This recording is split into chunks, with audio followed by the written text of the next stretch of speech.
Hey everyone, it's me Rosalie and I'm trying a little something different today. I am planning to do a little DIY, do-it-yourself project, and I thought about sharing it with you, sharing some thoughts, some encouragement for today as you watch me color my hair. I'm just gonna share what I'm doing here, and I thought that maybe you'll enjoy it, maybe you'll learn a little something in the process. Even if it's not how to do it, maybe you'll learn what not to do. We'll see.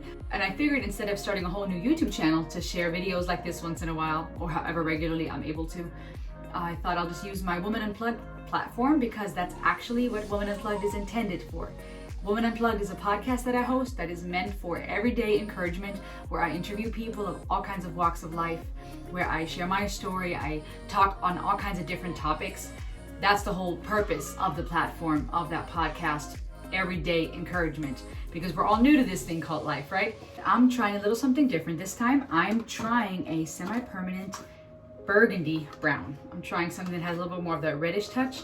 I've been watching all kinds of YouTube videos, do it yourself, in order to avoid a super long introduction, because I don't like those when I'm watching videos. Let me get right to the point.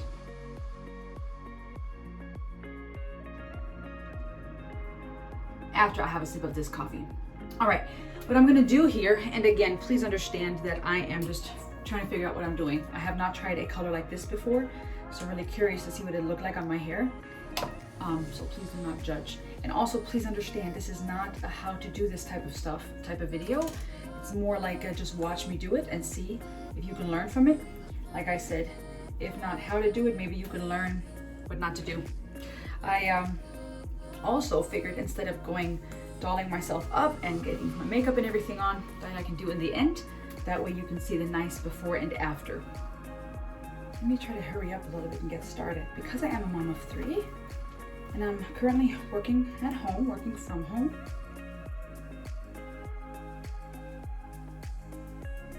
The products that I used are the Burgundy Brown by Ion. It's a semi-permanent. I don't want to do anything too permanent too soon.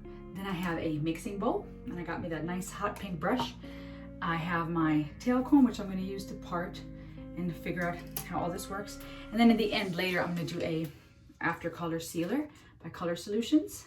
It's always so silly to me when they do that whole backdrop hand thing.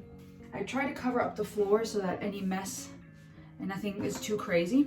Interesting. Usually I've read for color, you don't want to have wet hair. You don't want to shampoo your hair before. Dirty hair is better.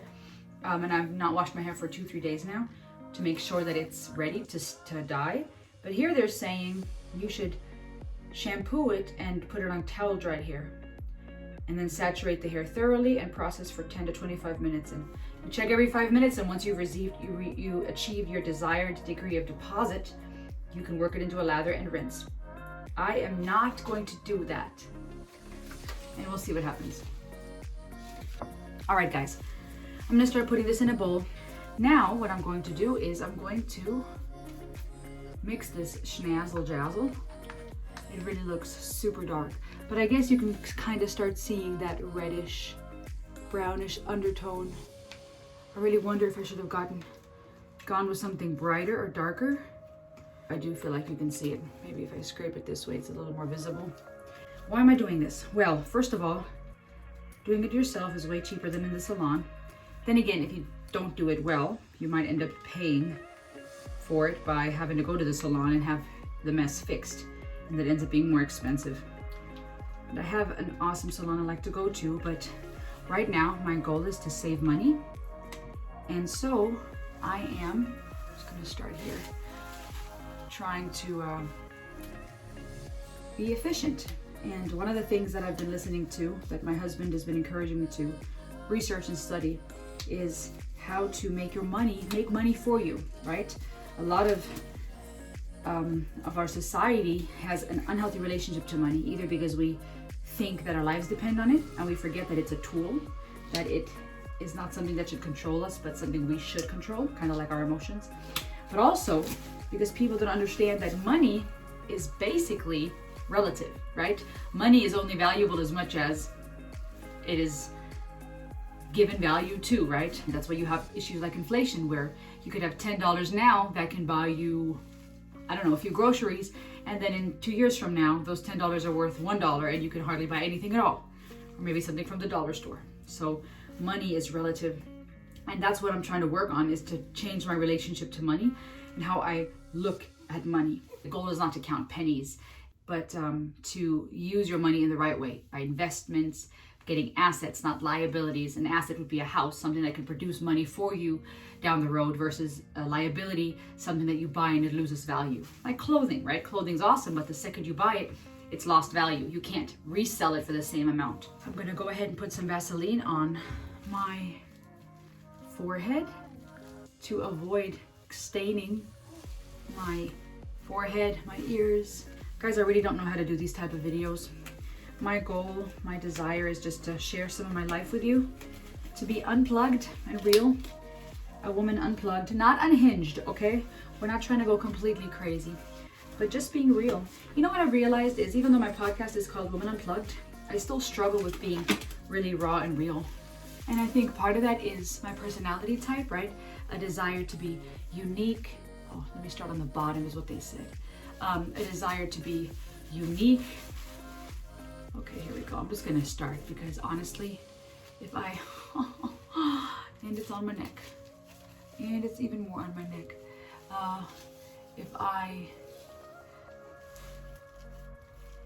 A desire to be unique is something that motivates me.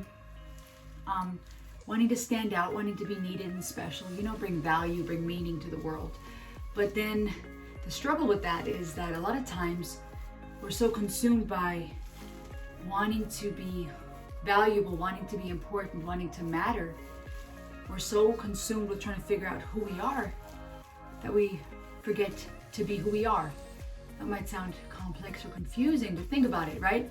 If I'm consumed with being unique, with standing out, with mattering, and I'm so consumed with finding out who I am, right? All these quizzes we take to figure out what flavor of cupcake we are, what Disney princess, right? It's a search for meaning. It's a search for identity. We all do it to an extent. And when we're too consumed with it, even though it's good to know who you are, don't get me wrong, I'm all about finding out your personality and learning who you are and your core desires and core fears. And we live in that kind of generation, right? Where the goal is to get as many views as possible. And I get it to a degree. Honestly, I would not mind this video going viral because it'll bring in money. And if I can do some things from home to be savvy, to be an entrepreneur and make money, I'm definitely open for that. I would love that.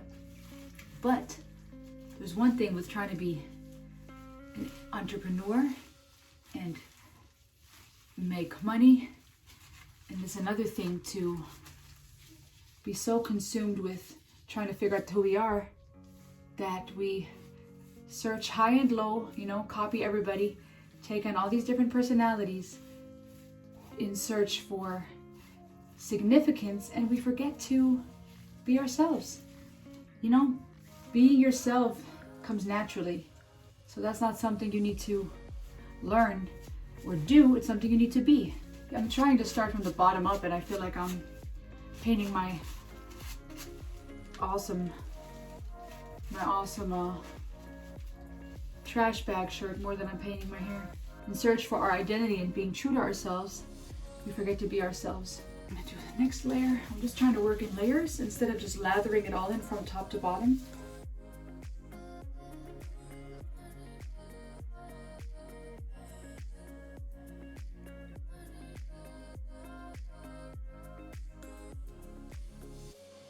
Alright guys, what I'm doing now is trying to clean myself up.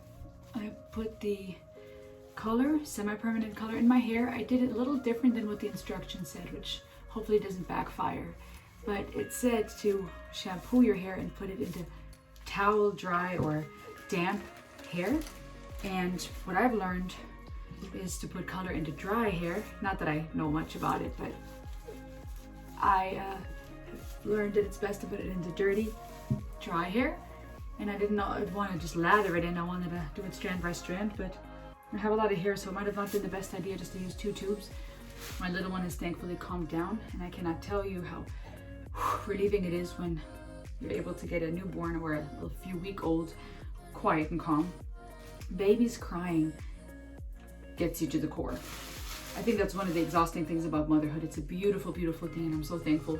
But when they cry or the whining as they get older, but the crying with their babies, as a mother, you have that instinct or this drive to want to meet the need and make the crying stop. But it's tiring, especially if it's day and night, right? My postpartum journey with this pregnancy has been interesting. I felt pretty discouraged. I felt anxious, maybe even hopeless to a degree. Not completely hopeless, not in danger of hurting myself, but just really having days where I really felt depressed and discouraged and disheartened beyond those first 2 weeks. And they say the first couple of weeks is usually something we call baby blues. If it lasts longer than that, I got to look into the possibility that it could be postpartum depression or postpartum anxiety. And then some people get hit really hard and they could even have something called a postpartum psychosis. It was still pretty hard on some days. It's starting to get better. My body's healing. My emotions are getting more balanced. But being needed nonstop is tiring.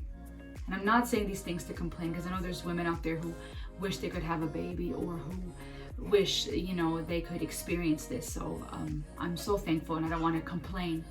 But I do think balance is so important in life, right? One extreme is to dismiss our hurts because it could be worse. The other extreme is complaining and whining, not being thankful. Gratitude is a huge therapeutic tool against depression and sadness, right? When you try to shift your thinking. To all moms out there, if you have little ones, if they're teenagers, or maybe they're even out of the house, each season will bring with it beautiful joys, things to be grateful for, but it will bring hardships, being needed nonstop. Those feelings, though, that sense of being overwhelmed is human, is understandable. Or if you end up taking a shower and you just cry, because that's the first time you can do something for yourself where you feel like you can exhale. That's something I have to exercise to be more present. And that would be my encouragement to you today. In anything you do, whatever season you're in right now, maybe you have teenagers and they're not crying as much, but they're whining or giving you an attitude and you want to punch them in the face. Don't. That season is rough. Or maybe having adult children, empty nesters, feeling dismissed, maybe excluded, feeling like you don't belong, or you're wondering where your place is now that they're grown and you've invested your whole life to raise these little human beings that you love so much, that you've poured your entire heart and existence into, that you've incubated in your womb or raised and through adoption or foster care. Now they're out of the house and these questions arise, such as, what's my purpose? Who am I? Where do I belong, right? They have their own life. Maybe they have their own spouses and children now, and questions like, am I needed? Am I still wanted? Come into your mind. So my encouragement in any season, as you search for meaning, as you figure out who you are, where you belong, what hair color you want to have, what you can do physically, externally to make yourself feel pretty and nice. As you do those external things, don't forget to allow your inside to get that makeover too. And what I mean by that is not changing, not covering up or faking anything, but paying attention to what's needed in here. It'll require self-reflection, self-awareness. It'll require wrestling with some of those things that come up when we dive deeper into where we come from, who we are, where we're headed. I hope you can find some peace to be present in the middle of the mess, in the middle of stains and scrapes and scratches. I hope you can find some peace to inhale and to exhale. For now, I just have some mascara on, and I used, again, I'm not good at this at all, but I used the Maybelline Falsies. Yeah.